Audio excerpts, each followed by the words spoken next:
Jemaat yang dikasihi Tuhan, berapa sering kita baca Injil? Lalu apa yang Bapak Ibu dapatkan? Coba lihat, ingat-ingat ketika Bapak Ibu membaca Injil, Matius, Markus, Lukas, Yohanes, apa yang Bapak Ibu dapat ketika Bapak Ibu membaca tentang Tuhan Yesus? Mungkin di antara Bapak Ibu ada yang mendapatkan, oh dia Tuhan itu begitu dekat dengan semua orang, lalu sangat karismatik, penuh mujizat, berkuasa dan seterusnya dan seterusnya. Bapak Ibu dan jemaat yang dikasihi Tuhan, ada yang kita lihat di dalam Injil dan itu dicatat dengan berbagai sisi dari Matius, Markus, Lukas, Yohanes, bahwa Tuhan Yesus itu tidak tampil dikondisikan. Maksud saya, namanya pejabat, namanya pemimpin, namanya guru, namanya rabi, ya namanya pemuka begitu, tokoh. Jadi kita bisa perhatikan Bapak Ibu dalam hidup kita sehari-hari, kalau yang namanya orang dikenal, orang terkenal, itu kan berarti kan harus mengkondisikan pakaiannya harus bagaimana, kemudian bagaimana cara bicaranya dan sebagainya. Tetapi kalau kita mendapatkan sosok Tuhan Yesus, maka kita tidak dapatkan itu. Bahwa dia Allah yang menjadi manusia itu sejak dia lahir sampai kemudian dia melayani, dia berjumpa dengan banyak orang, Bapak Ibu, apa adanya. Normal. Bukan abnormal. Tuhan Yesus yang ditampilkan, disaksikan oleh Injil-Injil adalah Tuhan yang biasa-biasa. Bukan Tuhan yang dari satu titik ke titik yang lain dia terbang, enggak. Lalu kemudian dia bikin langit terbelah, tidak. Tapi dia berjalan. Dia bicara. Dia kelelahan. Dia haus. Dia lapar, dia mengantuk dan seterusnya. Nah Bapak Ibu kekasih, itulah yang kita bisa dapatkan dan ini sebagai catatan pertama untuk kita masuk di dalam renungan dari Yohanes pasal 4 ayatnya yang ke-10 sampai dengan ayatnya yang ke-26. Di sana dikatakan Bapak Ibu kekasih bagaimana Tuhan Yesus dia berjumpa dengan seorang perempuan Samaria. Bapak Ibu kita bisa mendapatkan perempuan Samaria itu ada background sejarah. Mari kita lihat Bapak Ibu ya, bahwa ketika kita masuk dalam ayat yang ke-10, maka di situ ada settingnya Tuhan Yesus dikatakan dia pergi meninggalkan Yudea, ayat yang ketiga kembali ke Galilea, lalu ia harus melintasi daerah Samaria. Kata-kata ini di ayatnya yang keempat Bapak Ibu, kalau kita memahami pada konteks saat itu, maka ini sesuatu yang tidak menyenangkan. Kenapa? Karena sejak abad bisa dikatakan dari abadnya yang ke-7 atau ke-8, orang-orang yang Israel dari 10 suku itu mereka memisahkan diri menjadi Israel di utara dengan 10 sukunya, ibu kotanya Samaria. Makanya kemudian orang-orang dari 10 suku itu dikenal sebagai orang Samaria. Lalu yang sisa 2 suku itu Yehuda dengan Benyamin, itu kemudian mereka di selatan, ibu kotanya Yerusalem. Nah mereka dikenal dengan orang Yahudi dari kata Yehuda. Apa yang membuat mereka kemudian saudara lalu kemudian terpisah bahkan satu dengan yang lain seperti bermusuhan? Yang pertama itu justru alasannya menarik. Kenapa? Alasan soal ibadah. Orang-orang Samaria yang dipimpin oleh Yerobeam ketika Rehabeam anak Salomo memerintah, maka mereka dengan sengaja membangun tempat-tempat bait Allah untuk menyaingi Yerusalem yang saat itu sudah berdiri bait Allah yang didirikan oleh Salomo. Lalu kemudian apalagi? Yang kedua agak menakutkan. Kenapa? Karena orang-orang Samaria, 10 suku itu yang begitu kuat, begitu luas daerahnya, Salomo, pemimpin mereka terdahulu, itu membuka hubungan dengan banyak orang. Dan mereka membuka diri terhadap banyak bangsa. Dan apa yang terjadi Bapak Ibu? Kalau kita membaca di dalam kitab-kitab sejarah perjanjian lama, maka di sana dikatakan bahwa orang-orang yang di utara, Israel utara itu, mereka membuka tempat-tempat ibadah mereka. Lalu kemudian yang terjadi adalah penyembahan berhala. Ini agak menakutkan.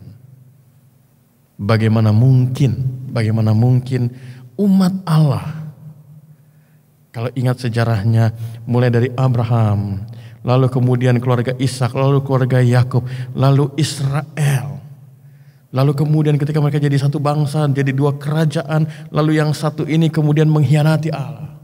Maka itu Bapak Ibu, setelah peristiwa itu, ratusan tahun dari abad ke-8 tadi, lalu kemudian orang Yahudi dengan orang Samaria memisahkan diri, mereka jaga jarak untuk apa?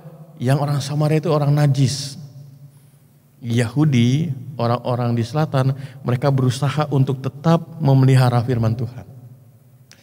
Bapak Ibu, pernah Bapak Ibu jalan-jalan ke satu tempat yang menyenangkan dan diidam-idamkan?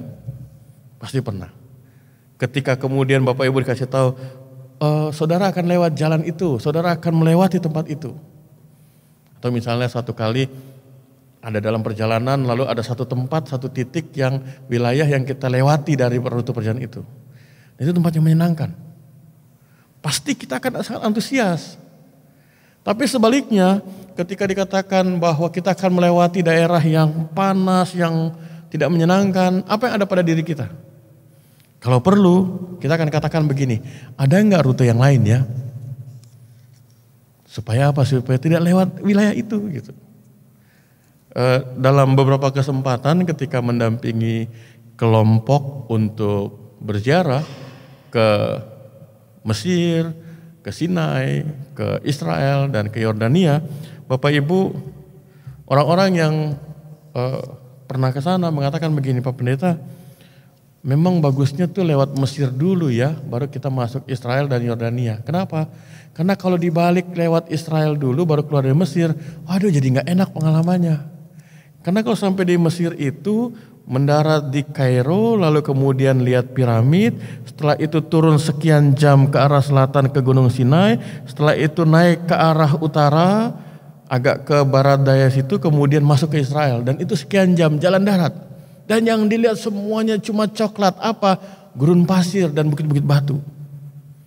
Malah ada sempat satu dua orang yang mengatakan begini, bisa enggak kita custom saja rutenya? Kenapa? Nah itu apa yang kita lihat ya, cuman batu-batu katanya. Bapak Ibu itu hanya soal tempat. Tuhan Yesus dikatakan dalam ayat keempat bahwa dia melintasi daerah Samaria. Dan Tuhan Yesus tahu bagaimana dia melewati daerah saudara-saudara dari orang Israel ini yang 10 suku, yang sudah sekian ratus tahun dianggap orang najis ini, lalu dia harus lewat situ. Bapak Ibu, pada saat itu, kalau kita baca di dalam ayat yang pertama, Tuhan Yesus itu sudah dikenal oleh banyak orang. Sederhananya saya mau katakan begini, kalau Tuhan Yesus dia hanya mementingkan kenyamanan dirinya dan dia hanya menjaga ketenaran dirinya supaya tidak cedera, tidak dinodai namanya, maka dia akan pilih rute tidak lewat situ. Kenapa? Karena kalau situ orang bilang begini, loh kan Tuhan Yesus ngajar di Bait Allah, kenapa dia lewat jalan Samaria? Itu kan daerah orang-orang najis, orang-orang yang selama ini berkhianat, kan begitu. Bisa tercoreng nama Tuhan Yesus. Tapi Tuhan Yesus dikatakan dalam Injil Yohanes bahwa dia melintasi daerah itu. Bahkan sampai ayat yang kelima di kota Samaria dan di satu kota yang namanya Sikhar. Apa yang menarik dari kota ini Bapak Ibu? Di sana dikatakan bahwa di tempat ini Sikhar itu bisa ditafsirkan juga sebagai Sikhem, gitu, satu kota yang cukup bersejarah. Tapi yang lebih penting lagi di sana dikatakan bahwa ada satu tempat di Sikhar itu sumur yang dulu dikenal sebagai sumur Yakub. Dan Bapak Ibu, Tuhan Yesus berhenti di situ. Jadi kita bisa lihat Bapak Ibu ya, bahwa ketika kita mau masuk dalam ayat yang 10, ada latar belakang perjalanan Tuhan Yesus, lalu kemudian ada latar belakang wilayah yang dilewati, lalu juga ada persoalan di balik itu antara orang Yahudi dan Samaria. Nah kemudian apa yang dikatakan ayat yang 10? Bapak Ibu, ketika Tuhan Yesus beristirahat di pinggir sungai Yakub itu, lalu kemudian ada perempuan Samaria. Jadi tugas-tugas domestik, tugas-tugas rumah tangga, perempuan ambil air, menimba dari sumur, bawa pulang ke rumah. Dan ketika Yesus beristirahat di situ, lalu kemudian perempuan Samaria itu mengambil air. Kemudian apa yang dikatakan di sana, Bapak Ibu, kita bisa lihat bahwa Tuhan Yesus minta minum, ayat yang ke-7. Maka datanglah seorang perempuan Samaria hendak menimba air, kata Yesus kepadanya, berilah aku minum. Ayat yang ke-9 dikatakan, maka kata perempuan Samaria itu kepadanya, masakan engkau seorang Yahudi minta minum kepada aku seorang Samaria? Sebab orang Yahudi tidak bergaul dengan orang Samaria. Pertanyaannya Bapak Ibu, mereka tidak pernah ketemu. Tapi bagaimana si perempuan ini, Samaria ini bisa tahu bahwa ini orang Yahudi? Pertama, kata para penafsir, ya pastilah perempuan Samaria ini mengenali kalau dia orang Samaria, pasti dia tidak berhenti di sumur Yakub. Pasti dia ada di rumah. Kenapa? Yang tugas mengambil air itu perempuan. Untuk apa laki-laki ada di situ? Kemudian yang kedua, mungkin dari dialeknya. Kan beda Bapak Ibu. Kalau kita ingat-ingat vikaris-vikaris yang pernah ada di GPIB Kasih Karunia. Ada vikaris Anece, Cici, ada vikaris Marcelin, lalu ada vikaris Moras, si Hombing, lalu kemudian ada vikaris Arin, dan sekarang ini vikaris Kristi Lekahena. Bapak Ibu, kami di rumah itu, khususnya Hector, itu paling mudah terpengaruh. Jadi waktu vikaris Mora gayanya lain, waktu vikaris Arin gayanya lain. Sekarang kalau vikaris Kristi, Hector belajar yang namanya Usi. Dari mana Usi? Nah begitu. Ya, itu yang namanya dialek. Jadi ketika ada seorang ngomong begitu, maka kita tahu nih pasti orang Ambon nih. Gitu. Nah Bapak Ibu kasih, perempuan Samaria itu tahu bahwa ini bukan orang Samaria. Lalu apa yang terjadi Bapak Ibu? Coba kita lihat ya. Ada blok kultural dan bukan hanya kultural. Perempuan Samaria itu bukan langsung menolong, bukan langsung memberikan. Biasanya ada timur itu, perempuan itu melayani laki-laki, maka perempuan itu tidak langsung melayani, tapi dia langsung berhadapan mengingat blok itu. Bahwa ada blok orang Samaria dengan orang Yahudi. Dari situ dikatakan Bapak Ibu, masa kamu minta minum kepada aku seorang Samaria? Apa yang mau diungkap di sana Bapak Ibu? Perempuan Samaria itu mengungkapkan dua hal. Yang pertama, bahwa jelas ada gap, ada blok, ada batasan, ada jurang antara orang yang Samaria dan orang Yahudi. Lalu kata, masakan kamu minta seorang Yahudi kepada orang Samaria?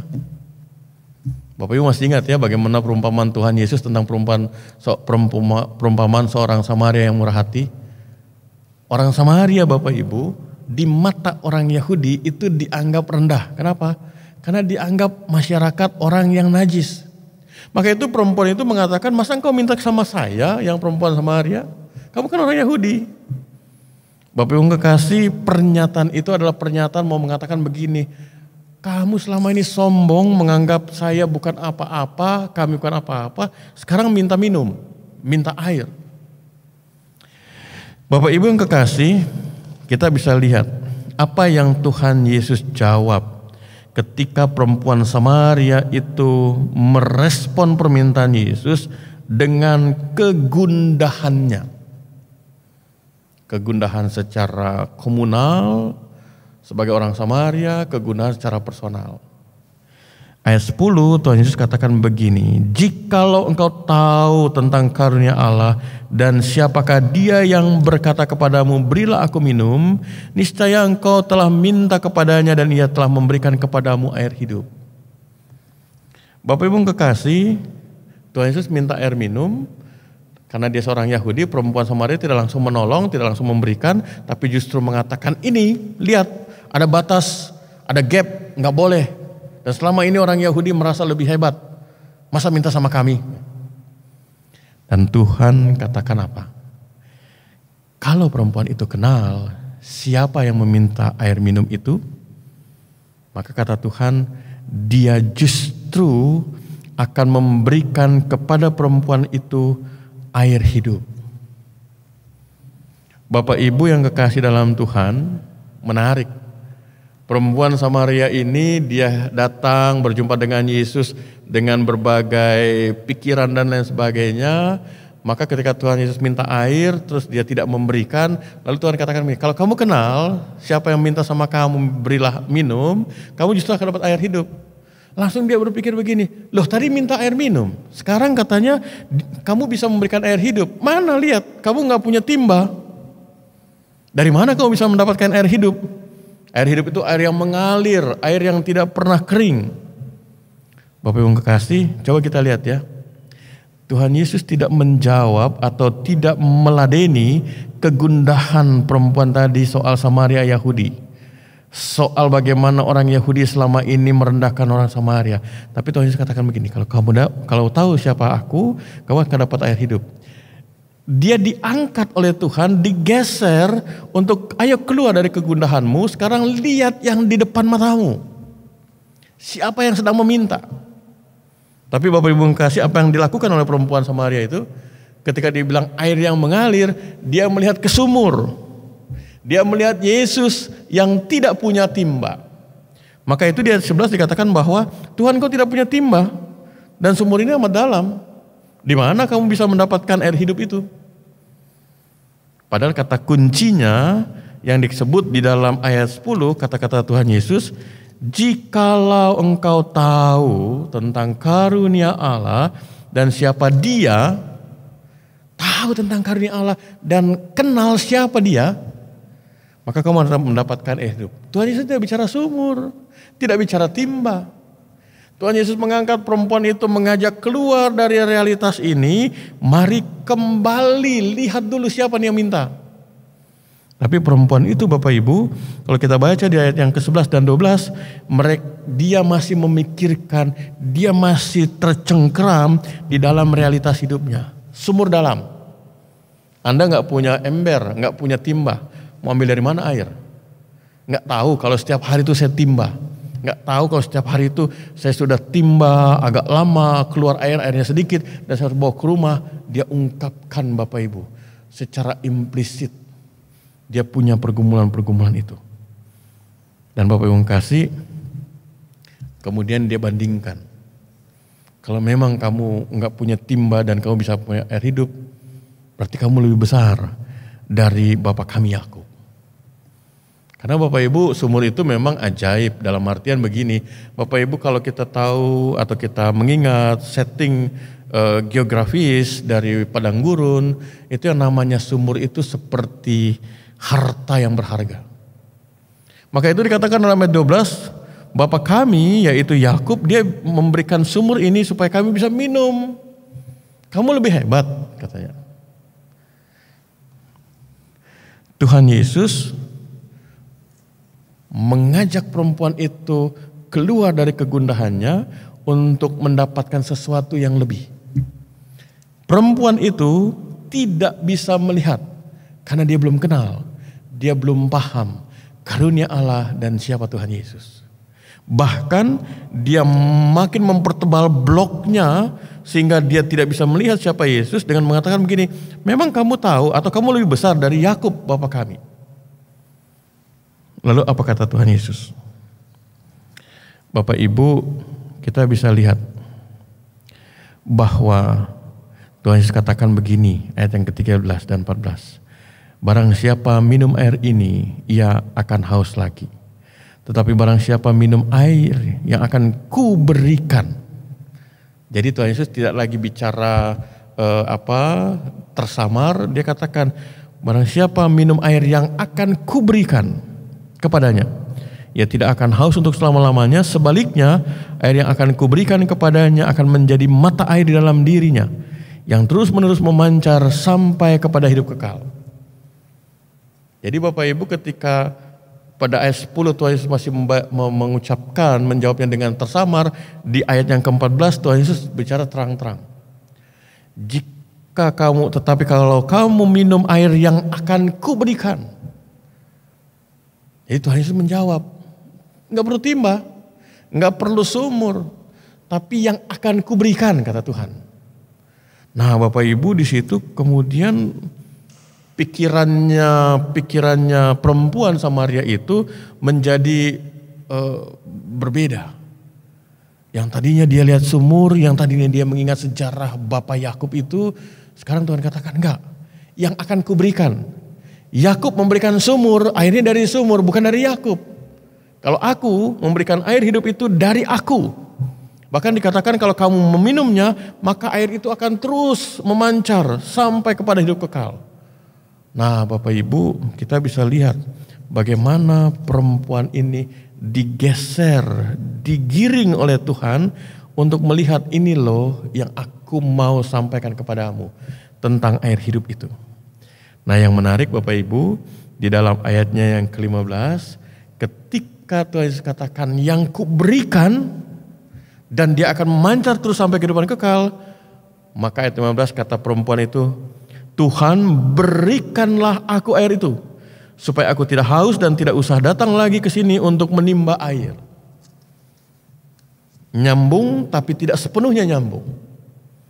Karena si perempuan ini atau perempuan Samaria ini, dia masih berpikir bagaimana pergumulan saya setiap hari ngangkat air, timba air, bawa air, dan air itu habis.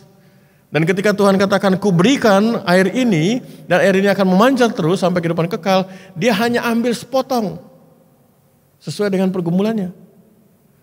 Kalau saya dapat air ini, berarti saya tidak perlu timba. Dan dia minta itu. Bapak Ibu coba lihat ya, bagaimana dialog ini ternyata belum menyambung seutuhnya. Perempuan ini masih punya kepentingan di sini. Padahal Tuhan Yesus sudah menggiring dan mengangkat dia untuk melihat ini loh. Yang kamu butuhkan bukan hanya sekedar air minum biasa. Yang kamu butuhkan dalam hidupmu dengan berbagai pergumulanmu bukan hanya soal air. Pada bagian berikutnya di pasal ini Tuhan Yesus bicara tentang makanan juga. Tapi Tuhan katakan ada yang lebih penting. Ada yang lebih mendasar yang nanti memampukan kamu untuk mengatasi berbagai situasi kehidupan. Tapi sekali lagi perempuan ini justru berbicara tentang realitasnya. Nah Bapak Ibu yang kekasih, dia bilang begini, berikan air itu supaya aku tidak haus dan tidak nimba lagi ke sini. Tata krama orang Yahudi Bapak Ibu, kalau ketemu dengan perempuan yang belum dikenal, maka dia harus bertanya tentang siapa perempuan itu. Kemudian kita bisa baca Bapak Ibu dari ayat yang ke-16 ketika Tuhan Yesus mendengar permintaan perempuan itu, apa yang Tuhan Yesus katakan? Tuhan Yesus katakan begini, pergilah, panggillah suamimu dan datang ke sini. Jadi nggak boleh sembarangan memberi, panggil dulu. Tapi Bapak Ibu, apa yang Tuhan Yesus minta kepada perempuan itu untuk panggil suami, untuk datang ke sini, sebenarnya bukan soal Tuhan Yesus menjaga norma dan lain sebagainya. Tapi sebenarnya kalau kita baca ayat berikutnya, kita dapatkan di sana Tuhan Yesus mau menguji si perempuan ini. Dia bicara benar enggak gitu. Dia bicara jujur enggak? Dan kemudian apa jawabnya? Dia katakan, aku tidak mempunyai suami. Wah, Bapak Ibu, dia tidak tahu kalau dia sedang berhadapan dengan Tuhan Yesus. Jadi dia bilang, aku tidak punya suami. Kalimat ini, kalau orang tidak tahu tentang diri perempuan ini, orang akan langsung, wah kamu tidak punya suami ya. Oh berarti kita bisa begini, begitu dan seterusnya. Tapi karena yang berhadapan dengan perempuan Samaria adalah Tuhan Yesus katakan begini, tepat katamu bahwa engkau tidak punya suami. Bapak Ibu coba perhatikan ayat ini ya, ayat 17 dan 18. Perempuan ini katakan aku tidak punya suami. Kalau kita sampai baca di sini saja, ini kan oh ya udah selesai, statusnya dia perempuan yang bebas. Padahal kata Tuhan, tepat katamu bahwa engkau tidak punya suami. Sebab, nah di sini dia kagumnya perempuan Samaria itu. Sebab engkau sudah mempunyai 5 suami dan yang ada sekarang padamu bukanlah suamimu. Perempuan ini, dia tidak tahu berhadapan dengan Tuhan Yesus. Dia katakan, saya tidak punya suami. Tuhan bilang, betul, kamu tidak punya suami. Karena 5 suamimu itu, kamu sudah pernah punya 5 suami. Dan ya mungkin sederhananya kata penafsir, 5 itu sudah bercerai, berpisah, statusnya udah putus. Nah kalau sudah putus itu kan bukan istrinya, suaminya lagi. Kamu tidak punya suami. Karena apa? Kamu sudah pernah punya 5 suami. Perempuan itu pasti kaget Bapak Ibu. Kalau udah bicara hidup rumah tangga keluarga, itu bagian yang privasi, hanya orang terbatas yang tahu. Dan Bapak Ibu untuk konteks budaya timur, rasanya memang agak bagaimana ya kalau ada perempuan sampai 5 suami. Tapi disitulah Tuhan tunjukkan kepada perempuan tadi ketika dia bawa kegundahannya sampai ditawarkan tentang air hidup itu. Dia katakan yang penting saya tidak haus dan saya tidak menimba lagi. Lalu kemudian Tuhan mendekati dengan cara yang berbeda. Ditanya tentang dirinya. Dan Tuhan buka. Bahwa dia tidak punya suami karena 5 suaminya sudah tidak bersama dengan dia. Tapi ada satu, mungkin ketika Tuhan Yesus belum melanjutkan kalimat itu dalam hati perempuan ini, oh berarti dia belum tahu hidup saya sekarang. Hidup saya yang lalu dia tahu, sekarang tidak tahu. Tapi apa kata Tuhan Yesus? Tuhan Yesus katakan begini, sebab engkau sudah mempunyai 5 suami dan... Bapak Ibu bisa bayangkan bagaimana mimik wajah perempuan tadi ketika dibilang kamu udah pernah punya 5 suami. Wah kaget dia. Dari mana orang ini tahu? Baru pertama kali jumpa. Dan kemudian Tuhan Yesus katakan dan yang sekarang, lihat Bapak Ibu ya, bagaimana cara Tuhan menunjukkan siapa dirinya itu mudah sekali dengan hal-hal sederhana. Yang lalu kamu pernah punya suami dan yang sekarang kata Tuhan, yang ada padamu itu juga bukan suamimu. Mohon maaf Bapak Ibu, jadi apakah perempuan ini istilah sekarang itu pelakor, kita nggak tahu. Pengganggu laki orang katanya, kita nggak tahu. Karena jelas Tuhan tahu yang ada sama dia bukan suaminya, bukan dalam status perkawinan. Kita nggak tahu kalau selingkuhannya atau kita nggak tahu memang mereka sedang pacaran tapi belum sampai menikah, kita nggak tahu. Tapi Tuhan tahu bahwa jelas yang ada sama perempuan itu bukan suaminya. Sampai di sini Bapak Ibu kasih kita bisa melihat bagaimana Tuhan Yesus mengantar tentang air hidup itu. Karena perempuan itu belum mengenal siapa Yesus, Tuhan Yesus memperkenalkan dirinya dengan cara apa? Dibuka hidup pribadi si perempuan tadi. Dan Bapak Ibu coba lihat bagaimana di dalam ayat yang ke-19. Perempuan itu katakan begini, Tuhan nyata sekarang padaku bahwa engkau seorang nabi. Seorang nabi Tuhan, perjanjian lama atau Alkitab kita mengatakan bahwa seorang yang diutus, dipilih. Dia punya kuasa, dia punya karunia dan seterusnya. Bagi orang Israel bicara nabi misalnya Elia, itu nabi yang sangat karismatik. Dan kita bisa lihat bagaimana Tuhan memakai nabi-nabinya. Maka itu Bapak Ibu kasih ketika perempuan Samaria ini disingkapkan kehidupannya, maka perempuan Samaria ini tahu bahwa yang berhadapan dengan dia bukan sembarang orang. Maka dia katakan engkau seorang nabi.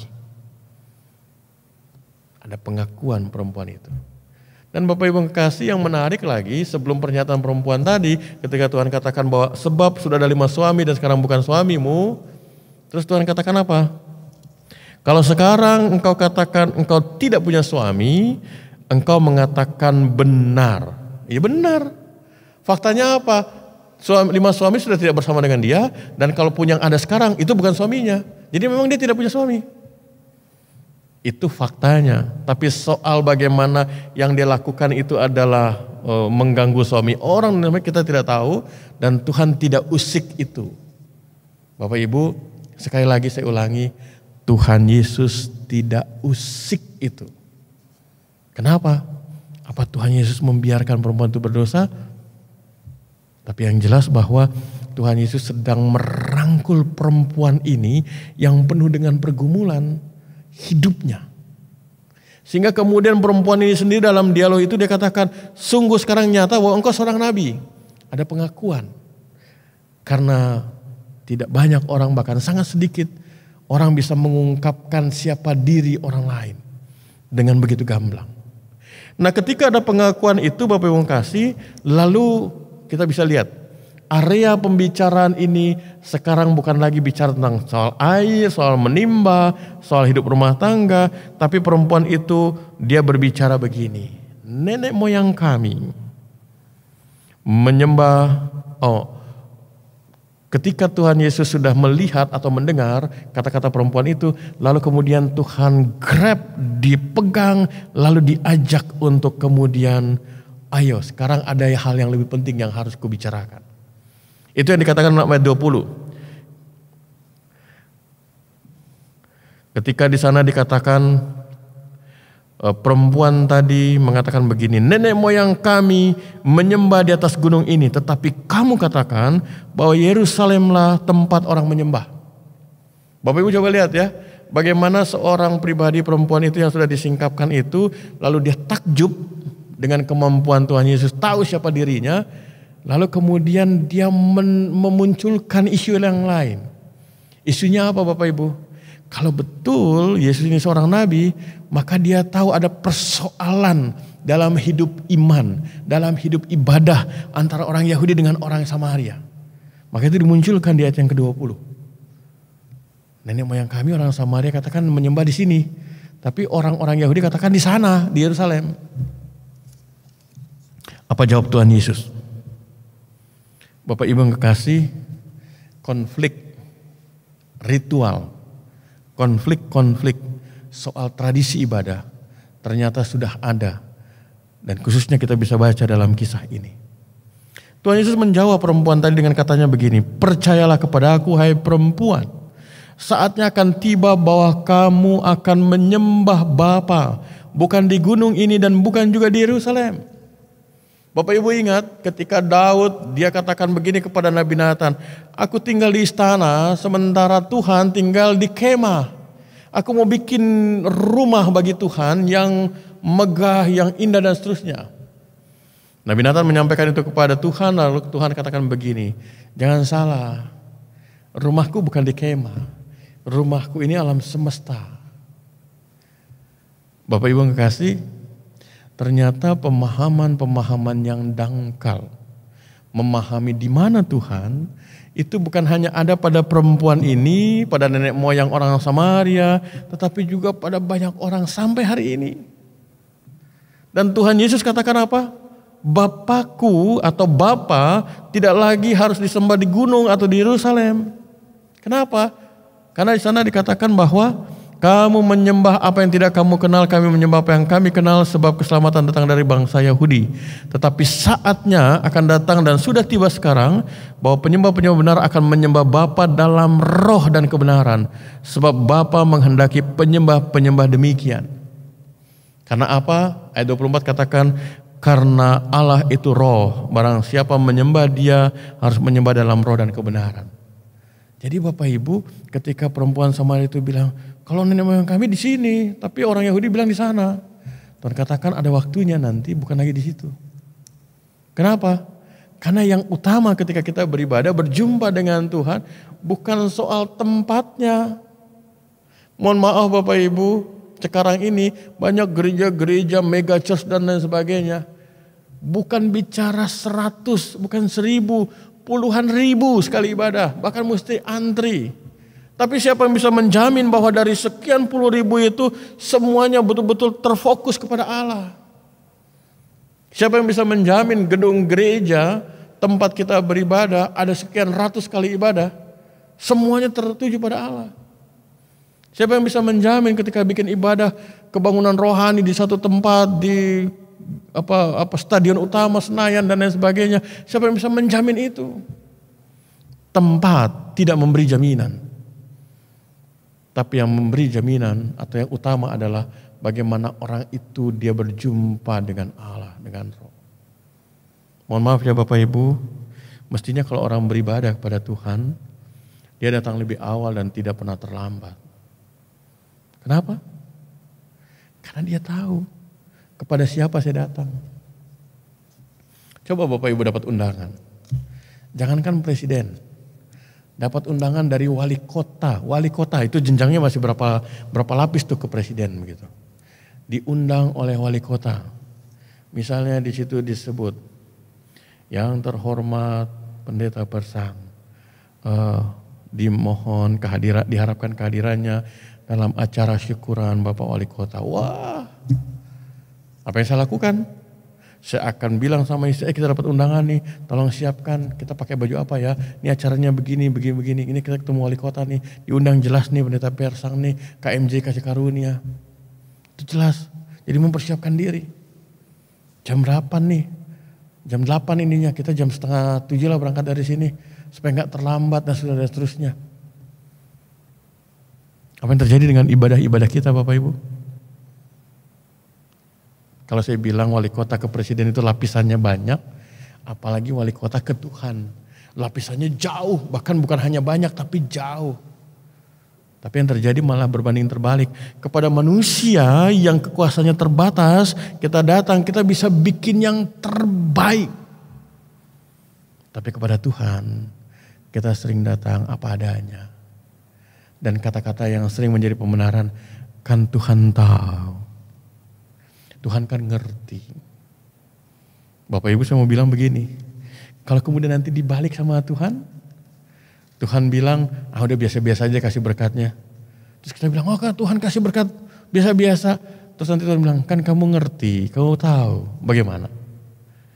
Bapak Ibu makanya dalam ibadah online kita, di awal sekali dan diingatkan dalam setiap tata ibadah, kita mempersiapkan diri. Saya share malam, pagi saya share, malam juga saya share begitu ya. Atau sore kalau untuk ibadah keluarga, ibadah minggu pagi gitu ya. Nah Bapak Ibu itu untuk apa? Untuk kita mempersiapkan diri. Ada orang bilang gini, lucu ya ibadah di rumah saja pakai rapi-rapi. Enggak, bukan soal di rumah. Bukan soal di rumah sendiri, bukan hanya dengan anggota sendiri, tapi kita sedang beribadah kepada Tuhan.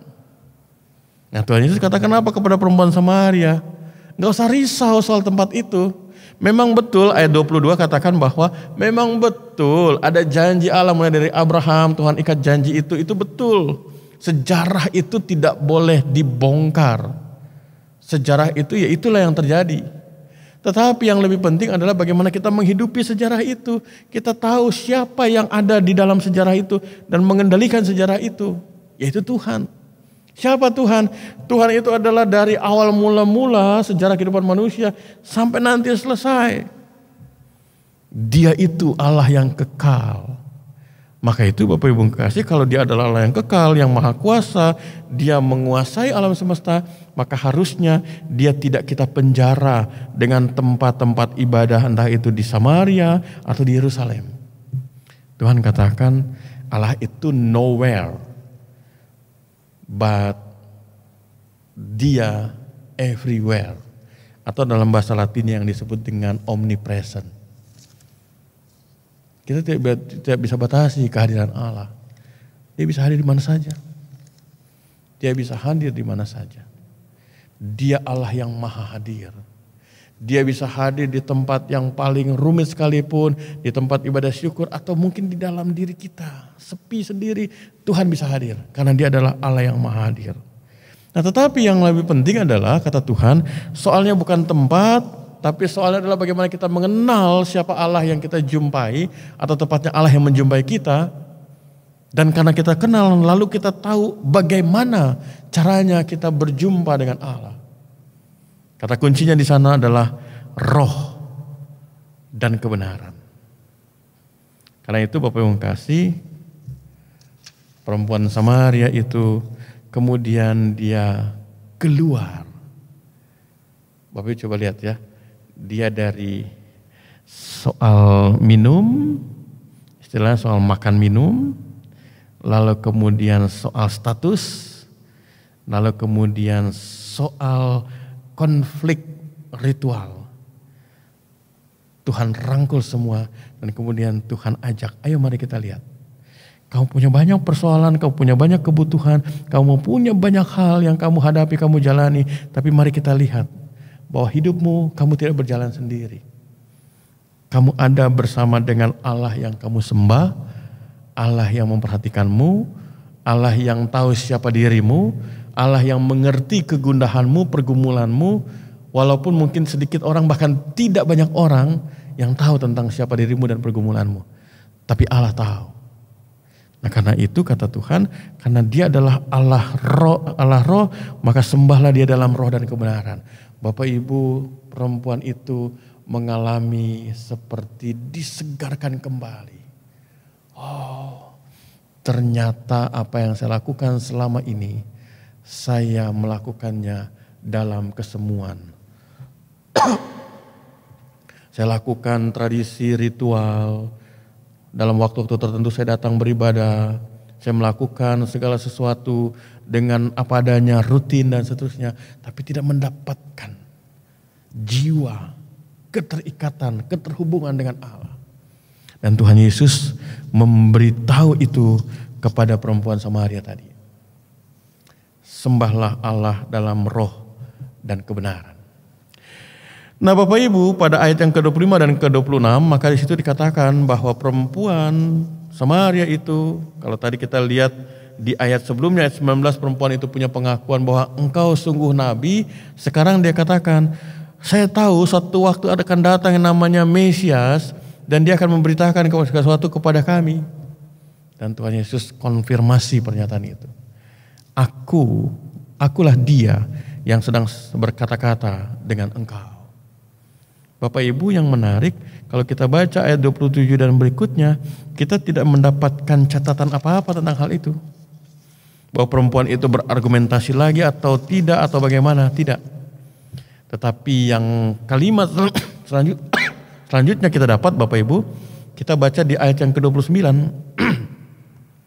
Di ayat ke-29 atau ayat 28 dan 29 kita bisa lihat di sana bahwa perempuan itu kemudian memberitakan siapa Yesus. Jadi dari ayat ini kita bisa pahami bahwa ketika Tuhan katakan bahwa akulah dia, Mesias itu, maka perempuan itu dia menerima, dia mengakui, dia memahaminya. Yang kemudian dia bawa itu dalam kehidupannya. Dia saksikan perjumpaannya dengan Kristus. Dan catatan ayat yang lain Bapak Ibu kekasih, kalau kita baca di ayat 39 dan ayat ke-42, apa yang dilakukan oleh perempuan Samaria, ternyata dia menjadi change of grace. Dia menjadi mata rantai anugerah. Dia berjumpa dengan Tuhan Yesus, dia bawa dalam hidup sehari-harinya dan dia jumpakan Yesus dengan banyak orang. Ayat 39 dan 42 sangat jelas. Ayat 39 perempuan itu bersaksi, ayat 42 katakan bahwa orang yang percaya itu katakan bahwa kami percaya bukan karena kata-katamu lagi, tapi karena kami betul-betul tahu bahwa dia adalah juru selamat. Bapak Ibu coba kita lihat ya, polanya sama. Kalau perempuan Samaria itu dia mengingat, mengetahui kata nenek moyang kami begini, maka ketika di sumur Yakub itu dia berjumpa dengan Yesus, maka dia tahu, dia kenal siapa yang namanya Mesias itu. Nah Bapak Ibu yang kekasih dalam Tuhan, dari sini saya ingin ajak kita untuk melihat bagaimana merefleksikan firman Tuhan dari Yohanes 4 ayat yang ke-10 sampai dengan ayat yang ke-26 ini. Saya membaginya dalam 4 bagian. Saya pakai huruf R sebagai awalan supaya kita ingat. R yang pertama adalah realitas. Bapak Ibu, kisah yang diceritakan dalam Yohanes pasal 4 menjelaskan realitas. Realitas seorang perempuan Samaria yang terhisap dengan putaran waktu, dengan kegiatan, rutinitas, dengan kegundahannya, dengan segala bebannya dan lain sebagainya. dan Tuhan hadir di situ. Tadi saya sudah sampaikan di awal renungan. Sebenarnya kalau untuk mencari kenyamanan Tuhan bisa ambil jalur yang lain. Tapi Tuhan memilih jalan itu dan tidak pernah kebetulan karena dia tahu bahwa ada perempuan Samaria yang selama ini berkutat dengan rutinitasnya, dengan beban hidupnya, dengan segala keluh kesahnya. Yang saya mau katakan apa Bapak Ibu kasih? Yang mau dikatakan bukan saya, tapi firman Tuhan. Allah yang disaksikan oleh firman Tuhan, oleh Alkitab kita, bukan Allah yang jauh di sana. Tapi dia adalah Allah yang dekat. Yang kedua, dia bukan Allah yang di sana karena terlalu jauh, dia tidak tahu siapa manusia. Dia tidak tahu bagaimana kesulitan, dia tidak tahu bagaimana perihnya, tidak dihargai dan seterusnya. Enggak. Karena dia adalah Allah yang dekat, dia mengerti benar bagaimana tingkat ketegangan kita menghadapi persoalan, pergumulan, bagaimana sakitnya hati kita, keluh kesah kita dan seterusnya. Dia tahu karena dia dekat. Bapak Ibu, mari kita sama-sama bergerak, duduk di tepi sumur, di mana di situ Tuhan ada, dan kita katakan, Tuhan, ini kenyataan hidup saya. Berat, penuh pergumulan, penuh deraan, sakit, menderita. Tapi saya tahu Tuhan mau mendengar. Tuhan mau ada bersama dengan saya dan mau mengerti apa yang menjadi pergumulan saya. Bapak Ibu kasih, kesaksian firman Tuhan, Allah yang kita imani, dia adalah Allah yang dekat. Dan bukan hanya dekat, tapi Allah yang mau menggendong kita. Allah yang mengerti apa yang kita hadapi. Kenyataan hidup kita itu bukan sesuatu yang fana, sesuatu yang kotor, yang kemudian Tuhan tidak mau jamah. Tidak. Justru datang pada Tuhan. Ungkapkan itu. Saat ini usaha saya sedang susah, saat ini kami sedang sakit, saat ini kami sedang dalam ketidakpastian dan sebagainya. Katakan itu. Sama seperti perempuan Samaria itu katakan, kamu tidak punya timba, sumur ini dalam. Bayangkan tiap hari dia harus menimba Bapak Ibu dengan sumur yang dalam itu, dia harus tarik itu, timba itu dengan begitu banyak hal. Katakan itu pada Tuhan. Iman kita jangan pernah dilepaskan dengan yang namanya realitas. Karena kalau kita lepaskan Bapak Ibu, maka kita tidak akan beriman secara sejati. Kita akan beriman konyol atau kita akan beriman semu. Pokoknya segala sesuatu doakan saja, nanti Tuhan jawab. Tapi kalau hanya didoakan tanpa mengungkapkan dengan sesungguhnya apa yang kita gumuli Bapak Ibu, itu akan seperti ya begitu saja. Berhembus dan kemudian hilang. Karena itu apa yang dialami oleh perempuan Samaria ini menjadi pelajaran penting buat kita. Tuhan tidak pernah bosan. Tuhan tidak pernah jenuh. Tuhan tidak pernah memilih kepada siapa dia mau mendengar keluh kesah. Tuhan tidak pernah menutup mata. Ketika hari-hari kita mengalami situasi-situasi yang membosankan, yang memberikan dan sebagainya, dia tidak pernah bosan. Justru disitulah rahasianya berita firman Immanuel, Allah menyertai kita, dia ada dekat dan dia memperhatikan kita. Terlebih di saat-saat ini Bapak Ibu, mungkin kelihatannya kita baik-baik saja, tapi maaf saya harus katakan dengan situasi pandemi COVID-19 ada banyak pergumulan, ada banyak. Karena itu Bapak Ibu tidak putus-putusnya kita membangun kehidupan doa, khususnya para presbiter juga kami sama-sama sepakat untuk berdoa bersama setiap hari. Khusus untuk menggumuli pergumulan-pergumulan ini. Nah Bapak Ibu kasih, perempuan Samaria itu Tuhan angkat dan keluarkan dari situasinya. Yang tadinya pemurung, yang tadinya menggerutu, yang tadinya penuh dengan ketidakpastian, kemarahan, kekecewaan. Dikeluarkan dari dalam sumur itu. kalau saya pakai istilah. Dan kemudian dia boleh berjalan dengan bebas, dengan lega, dengan plong. Kenapa? Karena dia berjumpa atau dijumpai oleh Tuhan, Mesias, Allah yang menyelamatkan itu. Bapak Ibu, Tuhan juga sedang menanti. Tuhan sedang membuka tangannya lebar-lebar. Tuhan sedang menunggu apa yang Bapak Ibu mau katakan. Capek menimba air, lelah, bosan dan lain sebagainya, katakan pada Tuhan. Realitas kita tidak pernah menjadi sesuatu yang tabu untuk kita sampaikan pada Tuhan. Yang kedua Bapak Ibu yang kasih, dari peristiwa ini, dari kisah ini, kita juga belajar hal yang kedua, yaitu yang kedua, ritual. Apa yang mau diungkapkan di sana Bapak Ibu? Ada konflik antara orang Samaria dengan orang Yahudi. Yang Samaria katakan kami di sini, orang Yahudi katakan kami di sini. Masing-masing punya argumentasi. Mohon maaf Bapak yang kasih, situasi-situasi seperti itu sampai hari ini kita warisi. Kenapa? Karena dalam kekristenan sendiri satu dengan yang lain tuh merasa diri paling benar, berargumentasi. Oh ya begini, gereja itu yang benar tuh ada menaranya. Yang satu katakan enggak, gereja yang benar itu punya paduan suara yang besar. Gereja yang benar itu harusnya tempatnya tinggi, macam-macam. Saya mau tanya sama Bapak Ibu sekalian.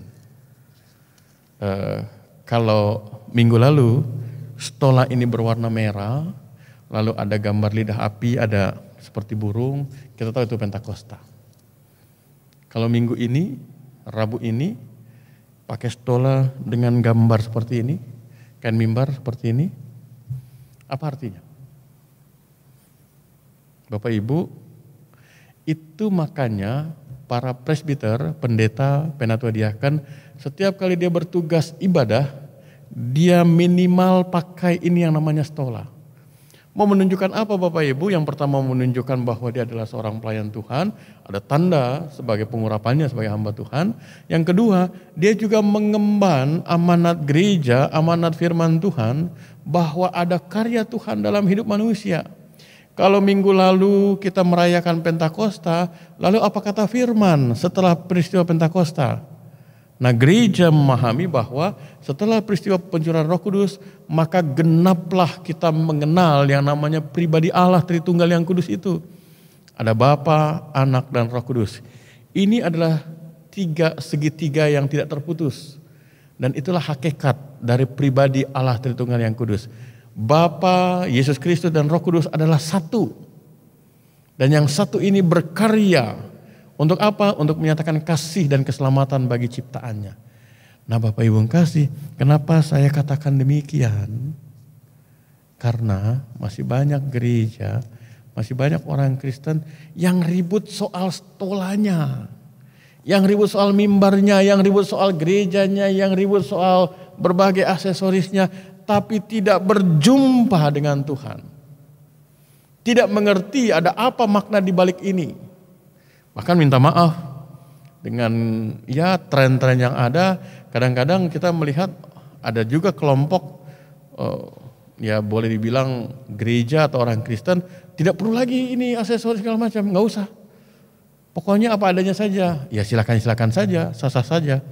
Tetapi Bapak Ibu harus dipahami bahwa ketika gereja membangun, lalu ada doktrin, ada pemikiran, semuanya itu bersumber dari firman Tuhan. Ada maknanya. Jangan sampai kita kehilangan makna.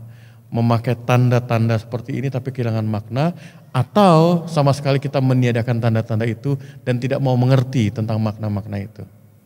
Ritual akan kehilangan rohnya. Ketika orang yang melakukan itu juga tidak menyembah Allah dengan roh dan kebenaran. Bapak Ibu kasih, catatan kedua ini mau mengatakan pada kita. Ketika kita sekarang sedang ibadah masih dalam bentuk online, maka Bapak Ibu jangan pernah ada keraguan. Bahwa ketika kita beribadah di rumah, kita rasa kok agak lain ya dengan di gedung gereja. Enggak, tempatnya berbeda. Yang tidak berbeda apanya? Siapa yang kita jumpai atau yang menjumpai saya? Yaitu Allah. Karena itu Bapak Ibu kasih, sekalipun kita beribadah di rumah, maka kita beribadah layaknya kita datang ke bait Allah. Jadi bukan semaunya, oh kalau di rumah tuh seenaknya, enggak. Karena tempat itu bukan masalah. Yang masalah itu adalah kitanya sedang berjumpa dengan siapa. Dan kalau kita bisa menempatkan itu dengan benar, maka kita mengerti kata Tuhan Yesus bukan di sana, bukan di Yerusalem, tapi dalam roh dan kebenaran. Itu yang utama. Nah, karena kita sekarang sedang menjalani masa seperti ini Bapak Ibu, mohon maaf ya, dalam persekutuan doa yang lalu sempat salah satu warga jemaat dari Gereja Presbyterian Orchard, Ibu Liana Kosasi, beliau pernah sama-sama saya dampingi dengan satu kelompok dari Singapura ke Israel. Lalu beliau katakan begini dalam refleksi persekutuan doa pagi. Dulu ya, kalau kita nggak ke gereja, kita nonton khotbah-khotbah di YouTube, itu selalu ada stigma. Ini nggak bener nih, malas ke gereja nih, nonton cuman khotbah di YouTube. Tapi apa yang terjadi dengan sekarang dengan situasi pandemi COVID-19? Hampir semua orang Kristen nonton di YouTube. Apa yang mau dikatakan di sana Bapak Ibu?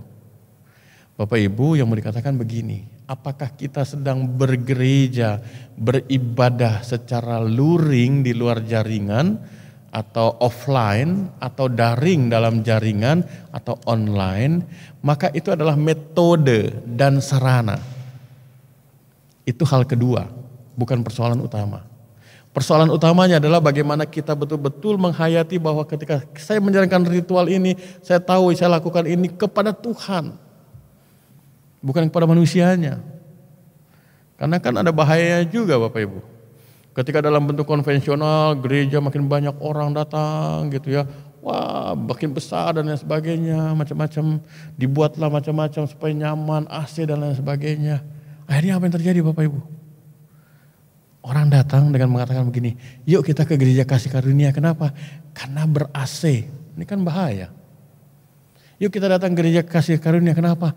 Karena yang main musiknya tuh ganteng.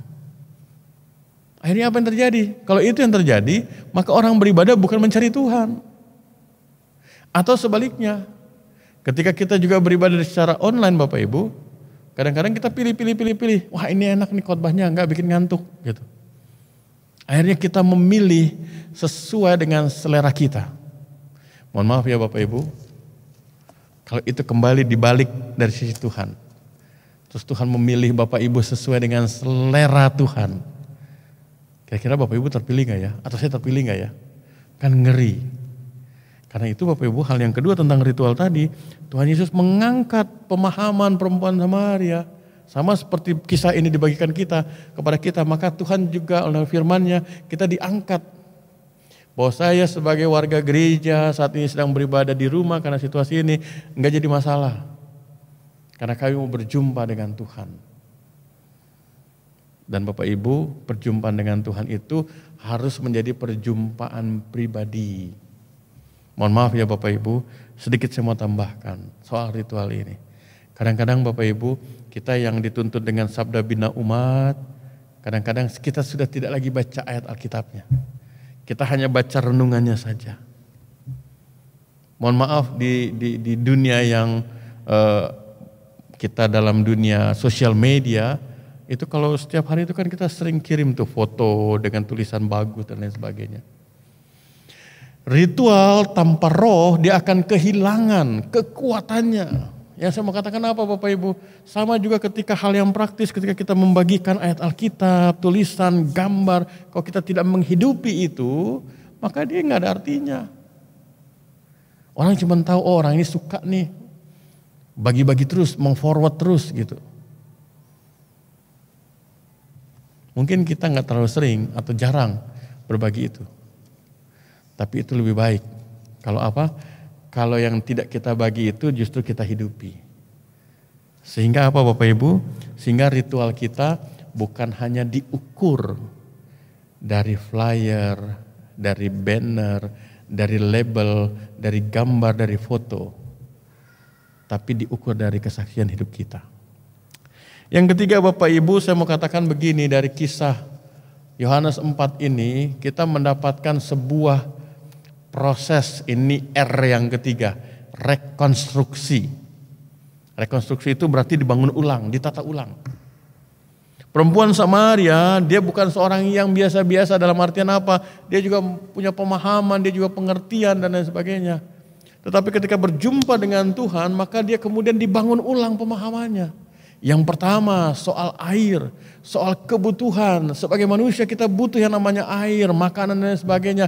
Tapi itu jangan sampai membuat engkau berhenti kepada makanan dan lupa kepada yang mempunyai sumber hidup.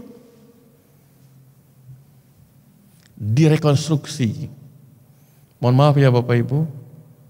Siapa yang tidak khawatir dengan situasi ini? Sejak akhir Februari sampai saat ini masih banyak hal yang harus kita gumuli.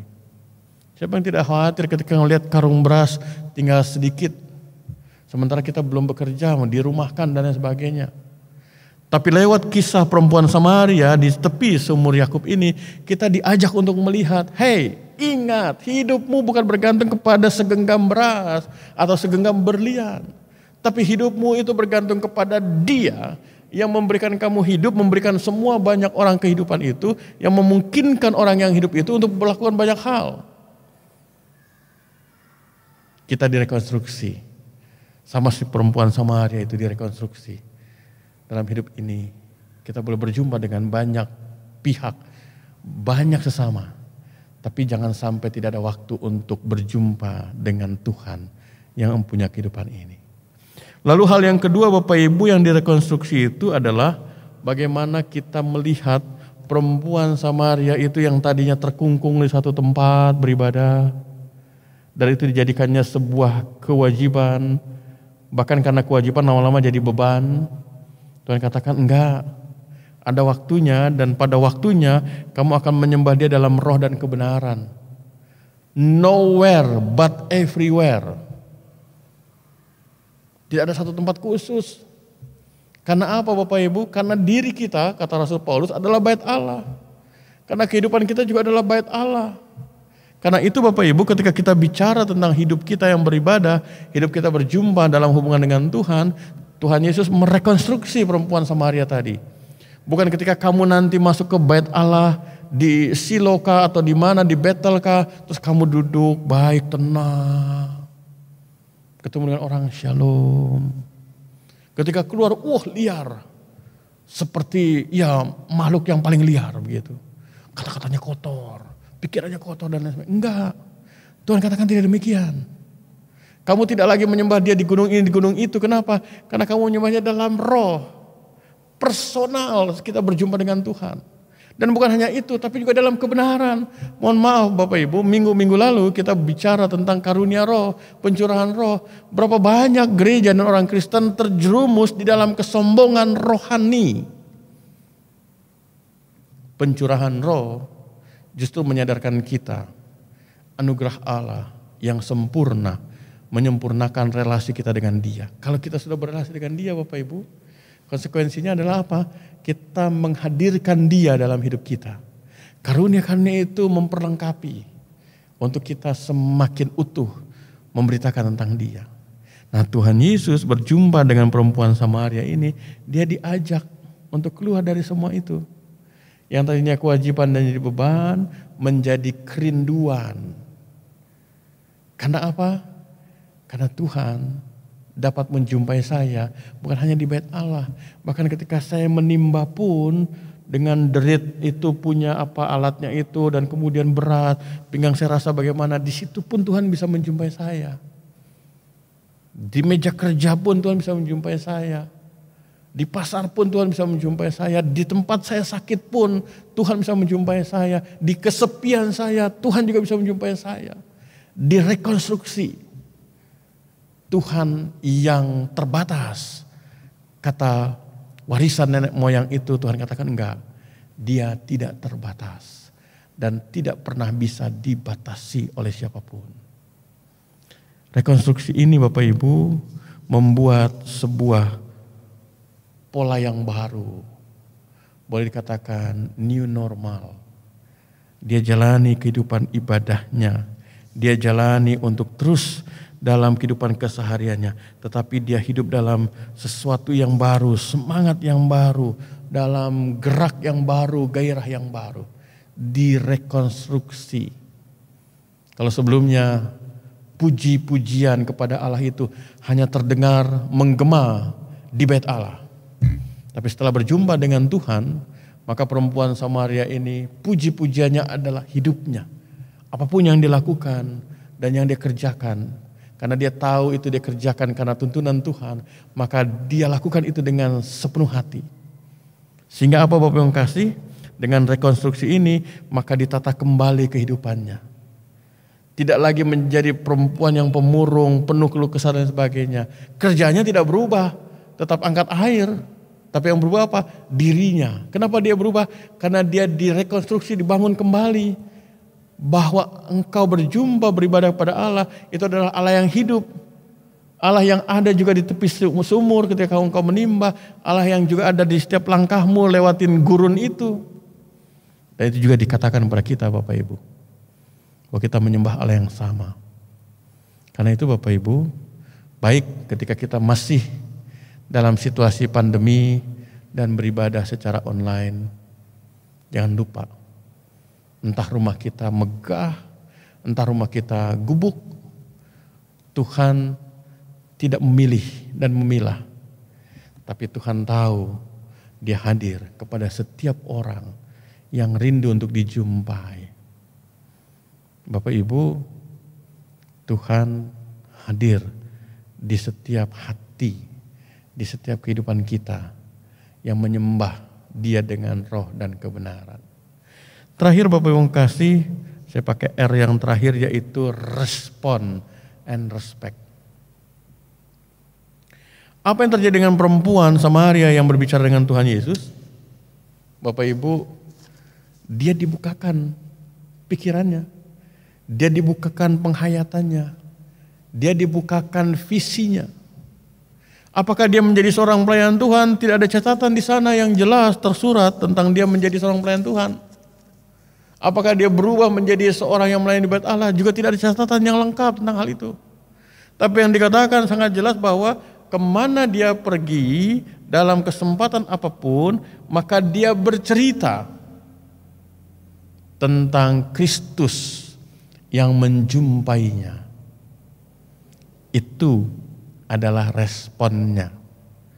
Bapak Ibu, ketika kita dijumpai oleh Tuhan, maka yang berubah itu bukan soal luarnya, tapi soal dalamnya. Sehingga apa? Kalau di dalam itu, maka dia akan meresap di darah, di urat, di akar, kemudian di kepala kita, di hati kita. Dimanapun kita berada, pekerjaan sesederhana apapun, itu bisa menjadi tempat, sarana untuk kita bercerita tentang Kristus yang menjumpai. Sederhana Bapak Ibu, kalau kita baca ayat 29, ayat 39, perempuan itu bercerita. Dan dengan cerita dan pengalamannya yang dihidupi, dipelihara dengan baik, dia respon kasih Tuhan, dia respon pengalamannya dengan bercerita. Apa yang terjadi Bapak Ibu? Banyak orang percaya kepada Kristus. Bayangkan itu. Catatan sejarah gereja mengatakan begini, bahwa tidak semua misionari sendeling yang bekerja menginjili di berbagai tempat, khususnya di Asia, khususnya di Indonesia, itu adalah orang-orang yang memang berlatar belakang sebagai pendeta secara khusus, enggak. Tapi orang-orang yang hari-hari biasa, tapi kemudian mereka memberi diri, dan kemudian Tuhan pakai. Lalu kita juga bisa membaca Bapak Ibu banyak tokoh sampai hari ini yang bukan berlatar belakang pelayan khusus di gereja, seorang pendeta atau apa, enggak. Mungkin dia seorang pilot, mungkin dia seorang tentara, mungkin dia seorang polisi, mungkin seorang driver ojol dan lain sebagainya. Tapi mereka menunjukkan perubahan yang baru. Sehingga kepada siapapun dalam hidup mereka yang sudah direkonstruksi itu, dia nyatakan responnya. Jadi perubahan itu merupakan responnya dia terhadap apa yang Tuhan buat, sehingga dalam setiap kesempatan dia berbagi tentang pengalaman hidupnya, tentang siapa Tuhan. Dan karena respon itu yang dilakukan Bapak Ibu, apa yang terjadi? Orang yang mendengar jadi respect. Saat ini Bapak Ibu kita sedang menggumuli untuk bagaimana kita bisa kembali beribadah. Kumpul lagi, dilakukan ibadah itu di gedung gereja. Namun Bapak Ibu, kita juga tidak boleh tutup mata atau mengabaikan bahwa sampai saat ini belum ditemukan vaksin untuk COVID-19 atau virus corona. Karena itu Bapak Ibu, baik dari Lembaga Kesehatan Internasional, WHO, maupun juga khusus untuk di Indonesia dari Kementerian Kesehatan, bahkan juga ada surat edaran dari Menteri Agama, maka kalaupun pada saatnya kita sudah diizinkan untuk beribadah di gedung gereja ini Bapak Ibu, kita juga diingatkan untuk apa? Untuk tetap menjalani protokol kesehatan.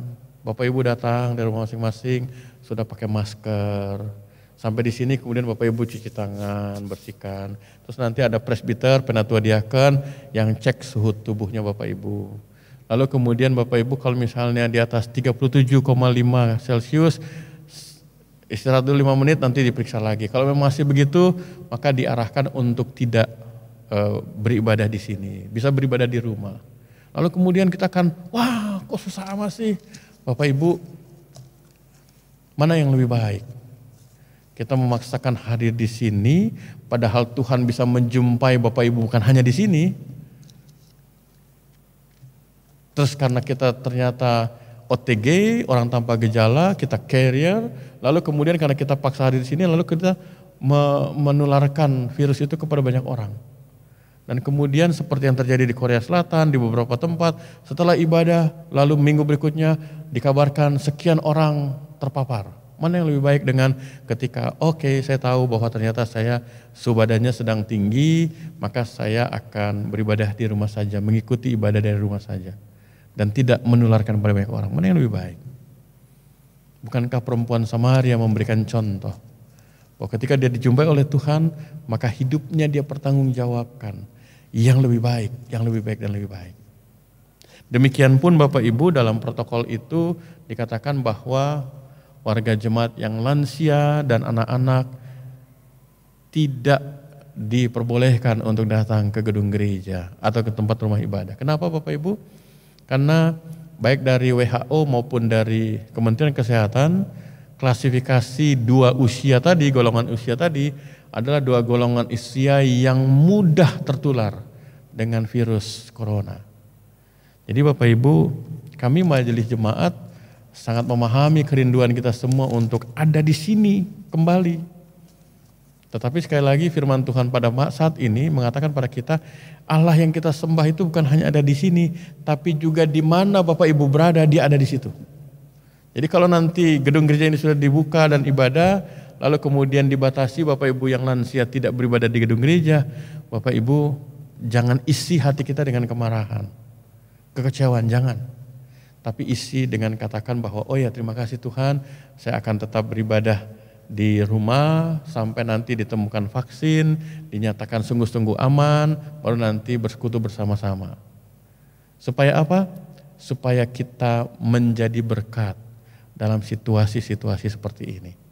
Karena itu Bapak Ibu kasih, sekali lagi kita bersama-sama mau diingatkan oleh firman Tuhan bahwa Dia Allah yang menjadi manusia, yang mau mati bagi kita, bangkit, naik ke sorga, mencurahkan rohnya, bukan Allah yang jauh di sana.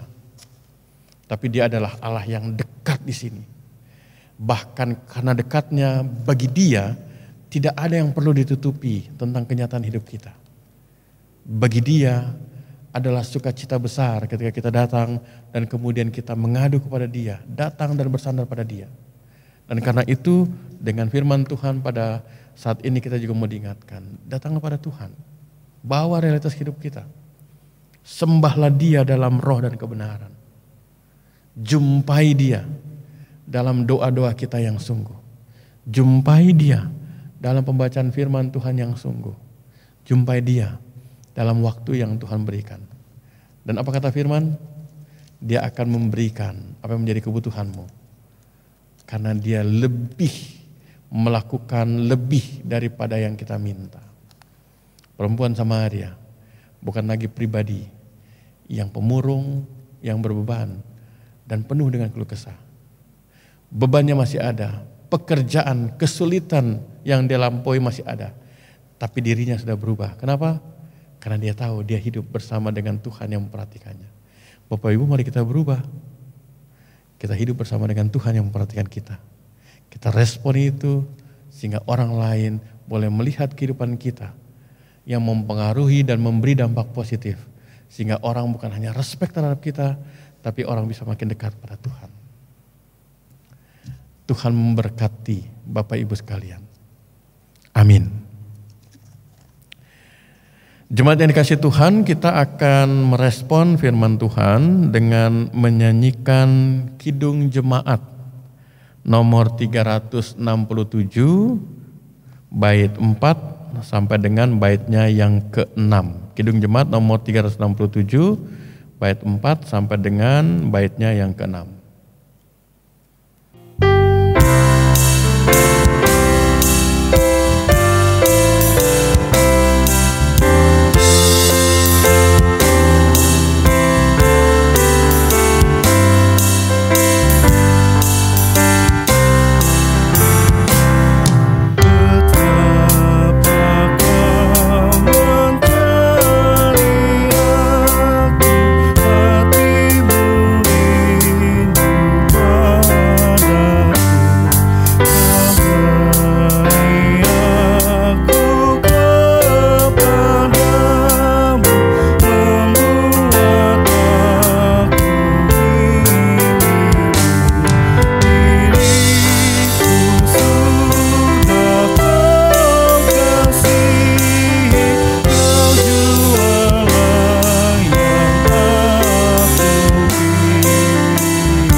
Kita bersatu di dalam doa syafaat, mari kita berdoa.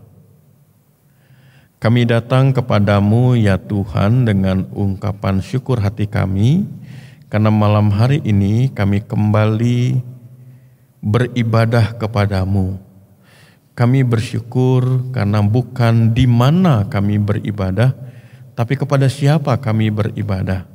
Sebagaimana firman-Mu pada malam hari ini, bahwa dimanapun Engkau hadir dan berkenan untuk menjumpai kami. Karena itu kami mohon ya Tuhan, kiranya ibadah ini berkenan di hadapan Tuhan, menjadi dupa yang harum di hadirat Tuhan, dan dari sorga ada berkat-berkat Tuhan bagi kami sekalian. Dengan landasan kebenaran firman Tuhan, maka saat ini kami bersehati ya Tuhan. Kami bersehati di dalam doa, memanjatkan permohonan doa kami. Ya Tuhan, kami mau bersyukur bahwa sejak beberapa bulan kami menghadapi dan menjalani situasi pandemi COVID-19. Kami merasakan bagaimana Engkau berkenan memberkati setiap kami, khususnya para pemimpin kami, khususnya para ilmuwan, khususnya para tenaga medis, sehingga hari demi hari kami dapat melewatinya, menjalaninya, dan kami boleh melihat bagaimana hari makin hari kami makin diarahkan untuk dapat hidup berdamai dengan COVID-19 ini, dengan menata new normal, kehidupan yang baru, disiplin dalam menjaga kebersihan dan kesehatan, bahkan juga disiplin ketika kami berada di tengah kerumunan orang banyak, disiplin dalam kehidupan sehari-hari kami, menjaga imunitas tubuh kami. Bapa di sorga, kami mau berdoa dalam situasi-situasi seperti ini. Tuhan berkenan untuk tetap memberikan hikmat bagi para pemimpin kami, mulai dari Bapak Presiden Joko Widodo, seluruh gubernur, kabinet, para menteri, khususnya Menteri Kesehatan, dan juga Bupati, Wali Kota, Camat, Lurah, RW, RT. Tuhan memberkati dengan hikmat-Mu, sehingga mereka sebagai ketua gugus tugas, baik pusat maupun regional dan lokal, dengan hikmat-Mu, kehidupan masyarakat yang diterpa dengan pandemi COVID-19 ini dapat dihadapi dengan baik, disikapi dengan baik, bahkan boleh keluar dan selesai dengan pandemi ini juga dengan baik. Tuhan, tolong berikan juga hikmat bagi seluruh masyarakat dan bangsa dan negara kami, sehingga ketika para pemimpin kami menuntun, membimbing kami untuk masuk tahapan hidup new normal, maka kami boleh menjalaninya itu bukan dengan keterpaksaan, tapi dengan kesadaran dan kedewasaan bahwa kami diberi kesempatan untuk hidup pasca pandemi, dan kami diminta untuk menata hidup lebih baik lagi. Kami tetap berdoa ya Tuhan bagi saudara kami yang saat ini dalam perawatan karena terkonfirmasi positif tertular virus corona. Baik yang di rumah sakit, di fasilitas kesehatan maupun juga di puskesmas, dimanapun saudara kami pasien COVID-19 dirawat. Kami berdoa ya Tuhan, Tuhan memberikan berkat, kuasa, keteguhan, baik bagi para pasien maupun juga para tenaga medis, bahkan rumah sakit, fasilitas kesehatan dan juga puskesmas. Kami tahu Tuhan ada resiko-resiko yang mereka hadapi, tapi mereka memberi diri untuk melayani sesama. Tuhan menolong dan menguatkan. Demikian pun para pasien maupun yang dalam status ODP, PDP, dan OTG, Tuhan juga menolong sehingga kami boleh terus menjaga imunitas tubuh kami, kondisi kesehatan kami yang baik, dan kami boleh terlewatkan dari situasi-situasi yang tidak kami inginkan karena dampak dari virus corona ini. Bapa di surga, kami berdoa untuk kegiatan pelayanan kami, masih dalam kegiatan ibadah online. Kalaupun dalam waktu-waktu ke depan kami mempersiapkan diri dengan diberikannya izin dibuka lagi ibadah kami di gedung gereja ini, Tuhan juga memberkati kami, pendeta penatua diaken, untuk merumuskan kegiatan kami dengan baik dan benar, tanpa ada satu pun pihak yang terlalaikan, khususnya para lansia dan anak-anak yang pada saat pandemi ini masih belum diizinkan untuk beribadah di gedung gereja. Bapa di surga, kami berdoa juga untuk kegiatan kami dalam peduli kasih. Tuhan tetap memberikan kekuatan, pertolongan bagi saudara kami yang dibantu, dan Tuhan juga memberkati para donatur, keluarga, setiap pihak yang boleh memberi bantuan kepada penerima dari bantuan peduli kasih ini. Kami berdoa Tuhan untuk para donatur, Tuhan berkati senantiasa, Tuhan berkati juga majelis jemaat yang mengelolanya, Tuhan juga memberkati untuk semua pihak. Bahkan beberapa waktu lalu kami boleh menggalang dana lewat kitabisa.com. Terima kasih ya Tuhan, biarlah kami boleh terus bersatu padu mengatasi, menghadapi dan menjalani situasi saat ini. Kami juga berdoa ya Tuhan untuk rencana sidang majelis jemaat penetapan PKA tahun 2020-2021. Terima kasih untuk tim Pokja yang bekerja keras. Terima kasih untuk para unit misioner yang menyusun, merumuskan, dan juga para presbiter. Tuhan memberkati rencana SMJ ini pada tanggal 13 Juni pada pukul 1 dengan menggunakan aplikasi Zoom Meeting. Tuhan memberkati sehingga bisa berjalan dengan baik.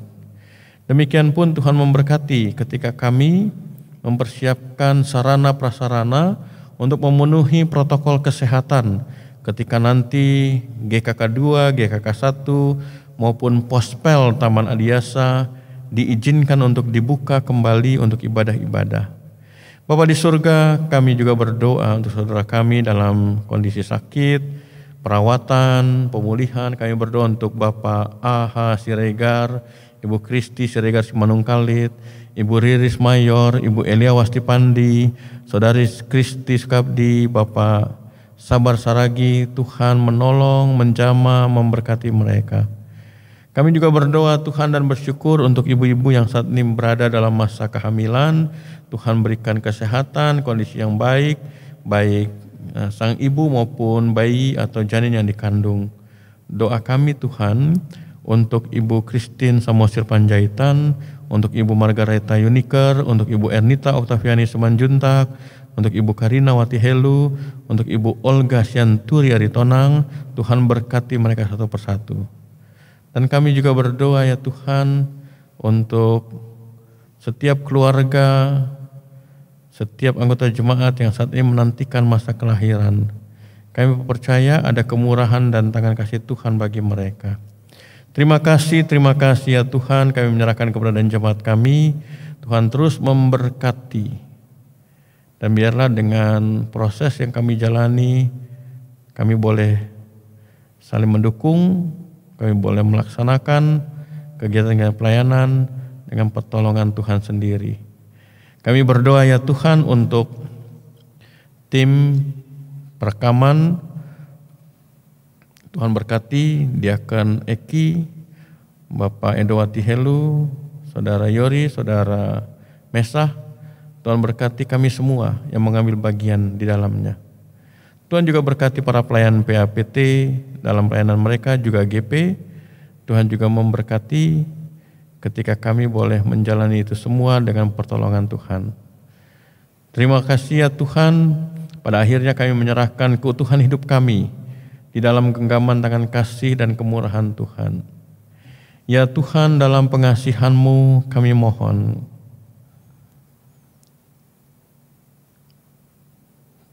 terimalah doa kami ini ya Tuhan, di dalam Kristus Yesus yang telah mengajar kami berdoa. Bapa kami yang di sorga, dikuduskanlah nama-Mu. Datanglah kerajaan-Mu, jadilah kehendak-Mu di bumi seperti di sorga. Berikanlah kami pada hari ini makanan kami yang secukupnya, dan ampunilah kami akan kesalahan kami, seperti kami juga mengampuni yang bersalah pada kami. Dan janganlah membawa kami ke dalam pencobaan, tetapi lepaskanlah kami daripada yang jahat.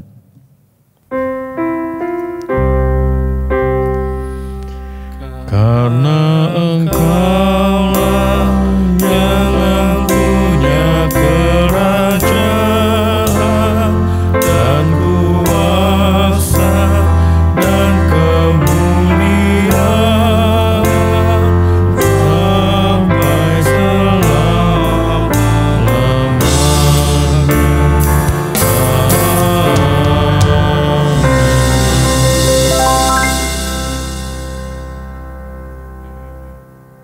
Bapak Ibu yang kekasih, jemaat Tuhan, silakan melanjutkan kembali ibadah keluarga malam hari ini dengan bagian tata ibadah berikutnya.